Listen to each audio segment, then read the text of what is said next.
Korang pelik tak kenapa iPhone punya resale value ni dia terlalu tinggi compare dengan telefon Android? Bayangkan iPhone pada tahun 2023 iPhone 15 jual harga 4,000 baru. Sekarang ni kalau korang nak beli iPhone yang lama tu, harga dia masih lagi 2.5k. Kalau telefon Android 3 tahun lepas punya smartphone, tak ada orang nak dah. Orang dah fikir, kenapa telefon kau jual harga mahal sangat? Kalau boleh nak jual harga RM200 tau. Just nak bagi orang beli. Ini sebab dia guys. Pertama sekali, dia bukan jual smartphone je tau. Tapi dia sebenarnya jual jenama Apple ni. Korang mungkin tak setuju dengan aku, tapi orang sekarang kalau beli iPhone, dia rasa gah. Tagak gambar selfie tunjuk logo Apple dekat belakang. Android usually jarang ada benda-benda macam tu. That's why dia punya resale value ni bukan nilai by teknologi je, tapi nilai by jenama tu sendiri. Yang kedua, kamera bila korang tangkap je, dia terus jadi tau. So orang pun akan decide untuk post dekat social media. Mungkin sekarang dia dah makin kurang tau.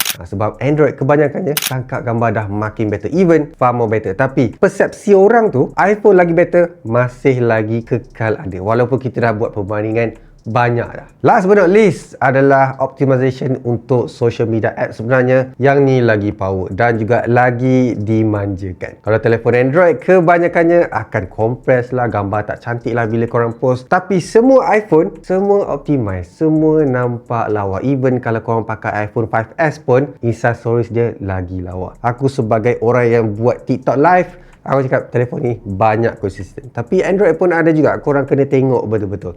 Tu sahaja. Sekarang aku nak korang komen, pakai iPhone ni sebenarnya resale value dia tinggi ataupun tidak? Dan pengguna Android, komen sikit lah, bagi feedback korang. Jual telefon korang tu rasa berbaloi tak dengan apa yang korang dapat? Lepas tu, last step dia adalah follow guys.